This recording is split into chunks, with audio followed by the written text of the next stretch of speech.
Hello, how are you? Today we're going to see how to request money through Zelle Fargo Zelle. Well, this process is quite simple.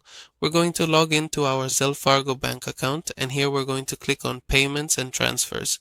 When we click on Payments and Transfers, we're going to select this icon right here that says Zelle Money from Zelle. Once we click it, we'll see three options here. Out of these three options, we're going to choose the one in the middle. Okay? Okay, we click on Request, and here we're going to choose a contact.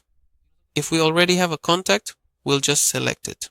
If we don't have one, we'll click here where it says Add, and here we'll enter the phone number or email that's associated with Zelle for the person we're going to request money from.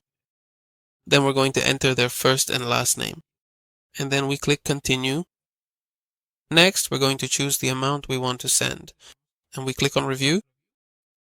To check the transfer, then we confirm and send it. That's it. If this video helped you, please comment and subscribe.